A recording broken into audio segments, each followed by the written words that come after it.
You're trying to move to the DFW area, this might be a video for you. Today, I'm going to discuss some tips on helping you relocate. Coming up next on Hey DFW.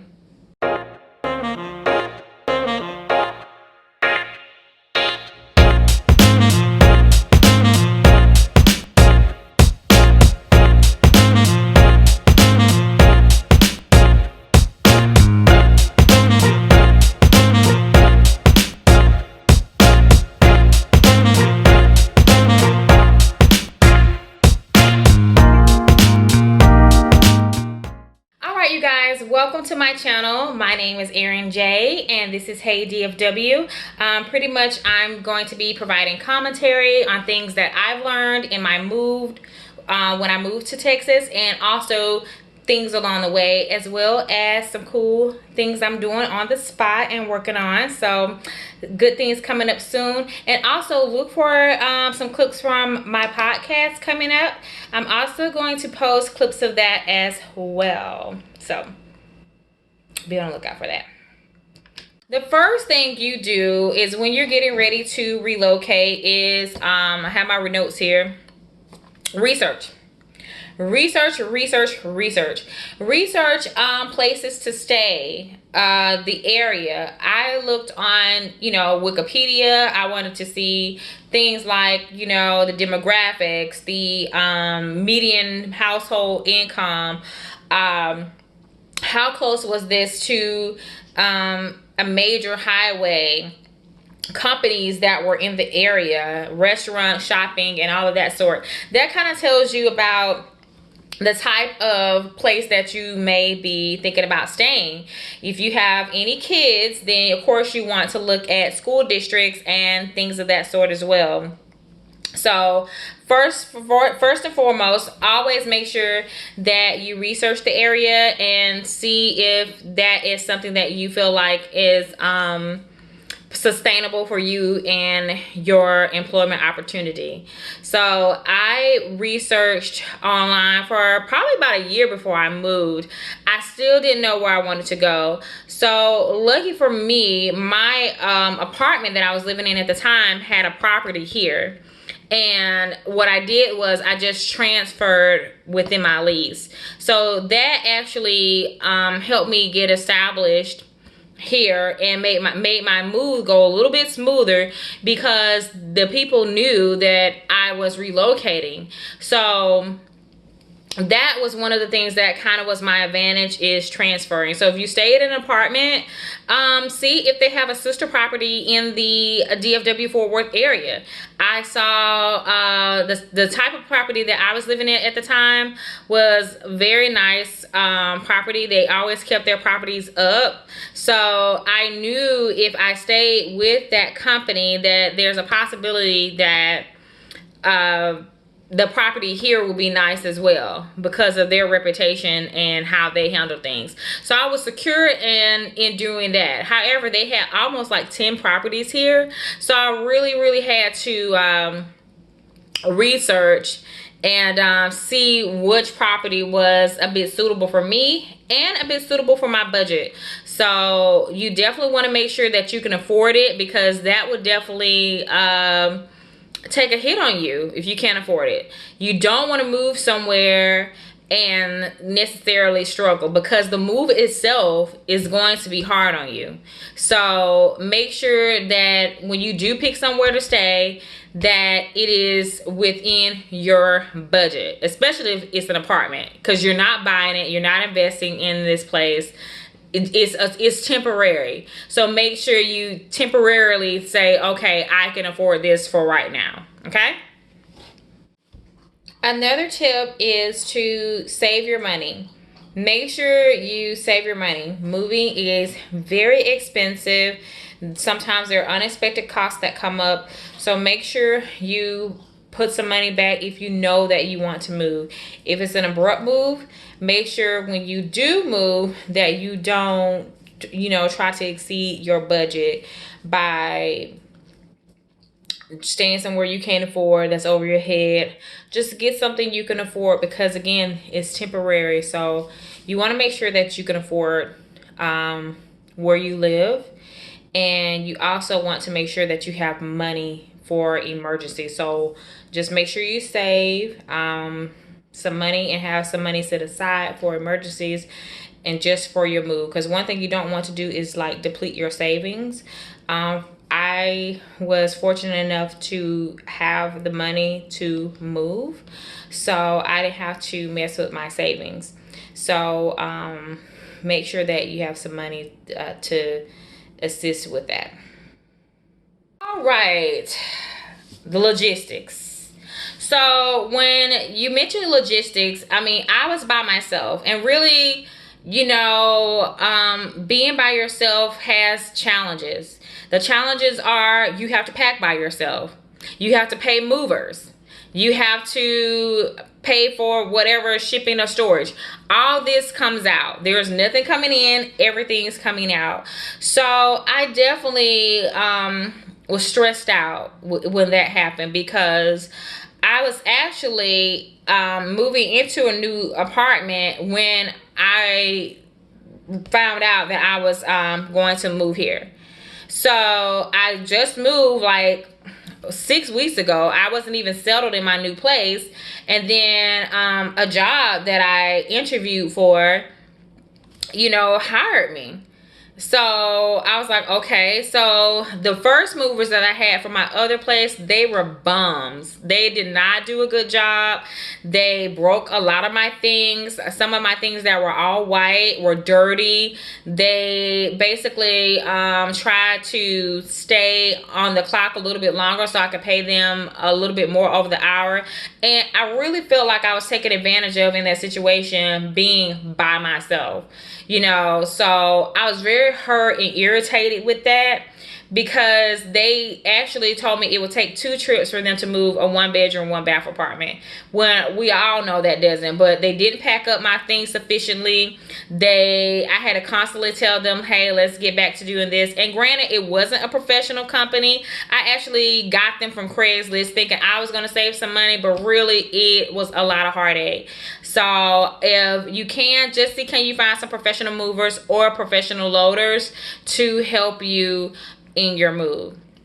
Next thing is I want to say, so how I did my trip here when I realized that, hey, I'm going to move. So okay, so now we're selling things. Okay, so we're selling things, we're packing up things that are going to be taken to Texas. So what I did was I basically had my furniture and clothes shipped. I had them shipped. So what I did was I made arrangements. I got a container, and I was living in an apartment. They do allow you to place the container on the grounds at the space, I believe, but I couldn't do that. It was just going to be too much money. So I hired some more people to load up the U-Haul for me, took the U-Haul to the docks, and had them load up the container there. It's very small, but I shipped my apartment, or what was left of it, there. By the time I got to Texas, my stuff was here in like 2 days later. So it was like 5 days, which goes by very fast. So, and what happens is you basically, my things came to the shipyard. I then went back to the shipyard, unloaded my things, and because my apartment wasn't ready yet, I had to put those things in storage. So I actually moved almost like 3 times in a month. My body was sore. My body was hurting. I was just exhausted. I was very exhausted. So make sure, you know, you plan out your logistics. I think I did good with my plan, but it was just hard. It was very hard. You know, when I got here, the family that I had helped me unload, but it was still hard. You know, it was very, very hard. So try to make sure you do that. My next tip is pack up everything. Pack up and sell. If you're moving like within 3 to 4 hours, okay, keep whatever. But if you are moving, my battery's going low. If you're moving away, like, you know, how I did, like almost 18 hours, I sold stuff. You'll get new things when you get here. Just, sit down. If you have furniture and you basically, if you own the furniture, I'm not sure, how to really advise that. But basically see what the worth or the value is in the things that you currently have. And then see how much it would be to move it. Because for me, all my furniture was paid for, so I didn't have any debt with that furniture. So I sold my couch, I sold my headboard, I sold my living room table, picture frames, anything that I could get out of my way to make my mood a little bit lighter, I did. So, and honestly, I had a short minute notice to move. I knew that I was moving within 3 weeks. So I had to basically repack up everything and sell as much stuff as possible. And everything that I wanted to sell did not get sold. So if you are in the process of looking for another job, wanting to another job, or knowing that you're about to move, start that spring cleaning now. Those clothes that you don't wear, get rid of them now. Those clothes that don't fit, get rid of them now. And start to prepare yourself and your space mentally to move. Do that. All right, so kind of sort of back to the moving part and transitioning. So I did kind of go over, the packing and the loading and how I got my things shipped and things of that sort. So, and I just drove my car here. I loaded up the things that were fragile, like my TV, my little baby over there, my dog, and and drove. But what I want to say is identify your supporters. This is a good time to identify your supporters. I was in Georgia.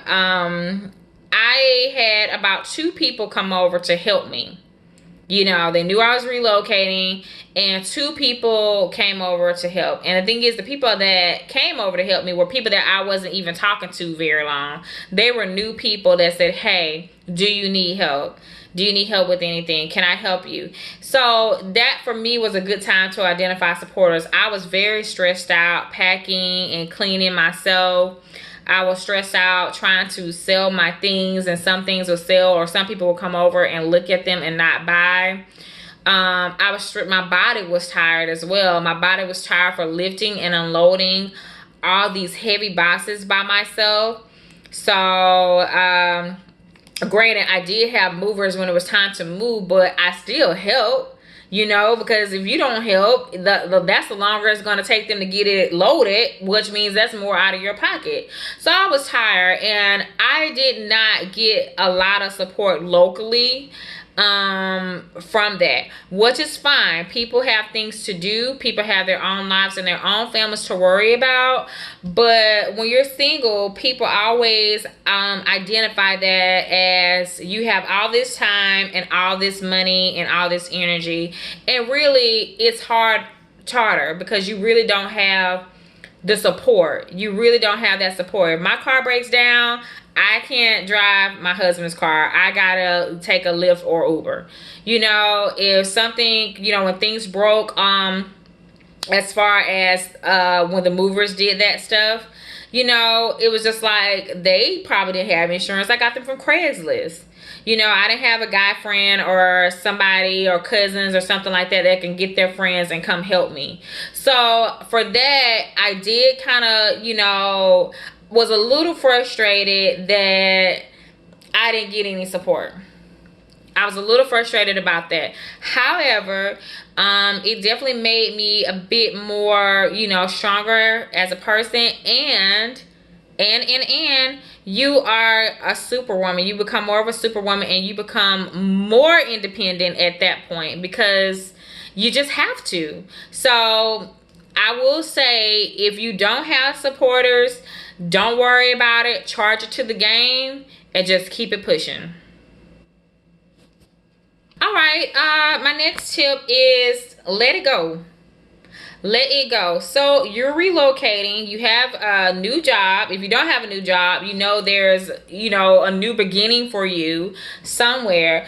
Let go of things that are back there. And when I say that, anything that brings you negative energy, anything that makes you feel some type of way, anything that makes you second guess yourself, let it go.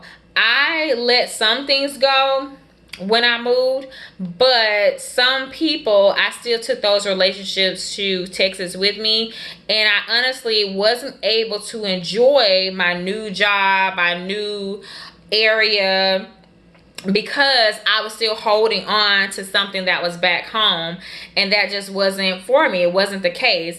And it doesn't matter what kind of relationship it is. It can be, you know, a friendship or a partnership or whatever kind of relationship it is.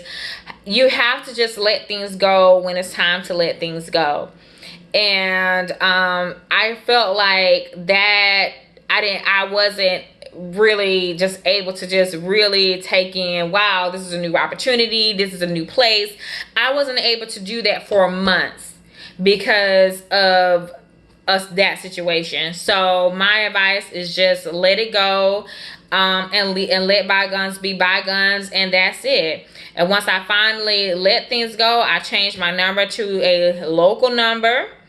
I, you know, removed myself from certain situations and certain people, male and female, and I was able to kind of grow. Well, I'm not even gonna say kind of grow, just grow in a sense of peace of mind, and nothing can beat that. That is absolutely priceless. It's really, it's just priceless. I can't even tell you how priceless that is. So just make sure if you're struggling with something, you're dealing with something, you're going back and forth, or you have to ask that question, hey, what are we doing? Don't ask it. Just let it go. This is a new place. Whether you're moving to Texas, Nebraska, California, let those things go. Don't allow someone or something to, you know, hold you from something great. Because once I started Hey DFW and I started blogging and I started going out, opening myself up, I realized, you know what? That situation, those people, they wouldn't have been able to accommodate me in that space anyways. So just let things go, move on. It's okay. It's not the end of the world. All right, my last and final tip is to pray. Pray, pray, pray, pray, pray. This is a new place. You're in a new space. People drive differently. The weather's different. It's hot here. It was hot in Georgia, but it's hot here. I don't know what kind of hot it is, but it's hot. You guys, y'all see I have a turban on. I flat iron my hair like 3 times a day, and look at it. So I'm still not used to the weather. It's been over a year for me. The first year I broke out, and now I'm kind of getting a little adjusted, but it is hot. It is hot here. So just, you know, pray about your space. Pray about your new job. Pray about that new business. Pray about those new people. Or if you're moving here with a roommate or a friend or family, pray about that. But pray before you leave, on the road, and when you get here. When I got my apartment, before I move any piece of furniture in it, and that's anywhere I stay, I pray. When I closed on my home, before I moved any piece of furniture in it, not even a rug, I prayed in every single room, because I don't want negative energy and people coming over here in my space that have ill intentions. And I feel like prayer will fix that. It will keep me away from that. So if I meet someone and they don't happen to come over here, or some reason we don't cross paths again, I'm like, oh, okay, cool with it, because it might not be meant for them to be in my space like that. So pray constantly. Pray about your space. That is a great way of protection, peace of mind, and also you will know by discernment that what's for you is for you. So that's my last tip. I hope you guys take it. Of course, I'll be having some more videos with commentary on my move and things of that sort. But right now, those are just easy breezy tips that, you know, anybody can use if they're moving anywhere. But just let me know what you guys think in the comments, and if you guys have moved as well, you know, or if I missed something, you know, just let me know. So that's pretty much it. Thanks for watching.